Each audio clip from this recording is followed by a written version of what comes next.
Hello friends, ഇതാണ് പൈൻഡി എന്നൊക്കെ പറയുന്ന ഒരു സൈസ് മീനാണ്.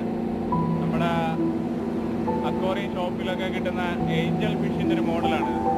നമ്മുടെ കറി വയ്ക്കാനൊക്കെ എടുക്കുന്ന മീനായത്. നമ്മൾ വള്ളത്തിൽ ഇതിപ്പോൾ ചെറിയ ഒരെണ്ണമാണ് കിട്ടിയത്. സാധാരണ അതിൻ്റെ വലുതൊക്കെയാണ് കിട്ടുന്നത്. ഇത് കിട്ടിയപ്പോൾ ഒന്ന് നിങ്ങളെയൊക്കെ ഒന്ന് കാണിക്കാമെന്ന് വിചാരിച്ച് എടുത്തൊരു വീഡിയോ ആണ്. അപ്പം ലൈറ്റ് അത്ര പോരാ, മീനെ നല്ലപോലെ ഒന്ന് കാണിക്കാനായിട്ട്. മാർക്കറ്റിലൊക്കെ അങ്ങനെ കിട്ടാൻ ചാൻസ് കുറവാണ്. ഇത് കിട്ടുകയാണെങ്കിൽ ആ വള്ളത്തിലൊക്കെ തന്നെ എടുത്ത് കറി വയ്ക്കാറുള്ളൂ.